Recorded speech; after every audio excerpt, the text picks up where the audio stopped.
స్కామ్కి సంబంధించి ఒకవైపున విచారణ జరుగుతూ ఉంది.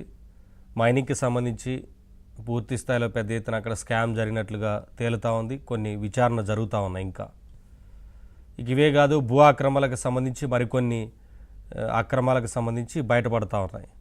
అయితే ఇదేం స్కామ్ అంటే, వాలంటరీ వ్యవస్థని ఆ రోజున తీసుకొచ్చి ఏ రకంగా రాష్ట్రంలో పెద్ద ఎత్తున వాలంటీర్లను రిక్రూట్ చేసుకొని ఆ తర్వాత వాలంటీర్లందరినీ కూడా వారి సొంత అవసరాల కోసం ఉపయోగించుకున్నారు అన్నది అందరికీ తెలుసు. అయితే ఈ వాలంటీర్లకు శిక్షణ ఇవ్వడం కోసం దాదాపుగా 4 ఏళ్లలో ఎంత ఖర్చు పెట్టారంటే 274 కోట్లు.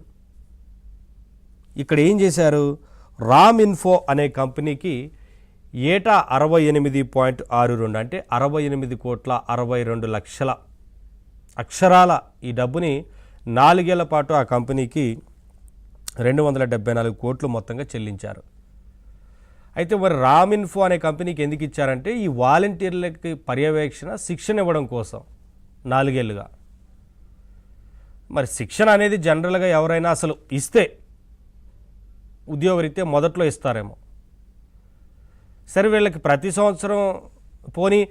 సంవత్సరం రిక్రూట్మెంట్ జరిగిందా అంటే కాదు.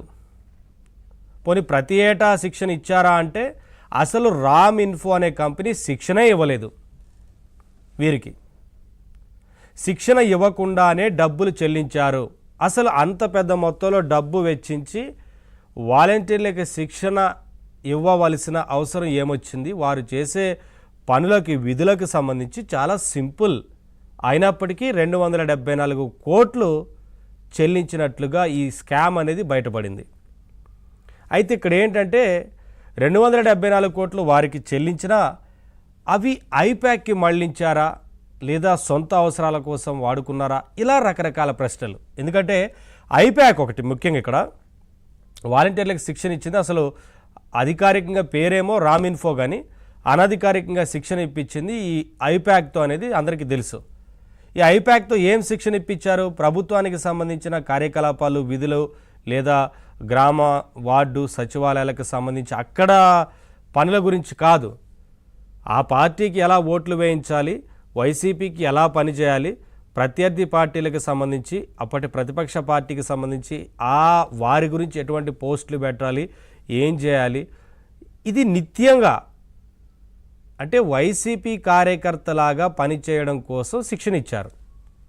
చాలామందిని వారినే తీసుకున్నారన్న ఆరోపణలు కూడా ఉన్నాయి. అప్పటికే మొత్తంగా వారిని ఎక్కువ మెజారిటీ అందులో ఉన్నవారు వారే అని ఆ రోజున పెద్ద ఎత్తున ఆరోపణలు వచ్చాయి. వారందరికీ కూడా అదే రకమైన శిక్షణ ఐప్యాక్తో ఇప్పించారు. ఐప్యాక్కి ఈ డబ్బులు మళ్లించడం కోసం ఈ రామ్ ఇన్ఫో అనే కంపెనీ ద్వారా అలా నిధులు మళ్లించారన్న అనుమానాలు వ్యక్తమవుతున్నాయి. ఇంకా పూర్తి స్థాయిలో చాలా విషయాలు ఈ స్కామ్లో బయటకు రావాల్సి ఉంది. అంటే ఈ 274 కోట్లే చెల్లించారా, ఇంకా వీరి పేరుతోనే ఎక్కువ మొత్తంలో ఏమైనా డబ్బు ఖర్చు చేశారా, ఇంకెక్కడైనా వేరే కంపెనీలకు బదలాయించారా అంటే మళ్ళించారా, ఇలా రకరకాల ప్రశ్నలు ఉన్నాయి. మరి ఇవన్నీ పూర్తి స్థాయిలో విచారణ జరిగితేనే ఇవన్నీ తెలిసేందుకు అవకాశం ఉంటుంది. ఖచ్చితంగా ప్రభుత్వం ఈ విషయంలో కూడా సీరియస్గా తీసుకుందనమాట. అంటే సీరియస్గా తీసుకుంది. పూర్తి స్థాయిలో విచారణ జరిగితే ఇంకా దీని వెనక ఏమేం జరిగిందనేది బయటకు వచ్చేందుకు అవకాశం ఉంటుంది. వీటన్నిటికి సంబంధించి వాళ్ళ డిబేట్లో మాట్లాడదాం. డిబేట్లో పాల్గొంటున్నారు జనసేన అధికార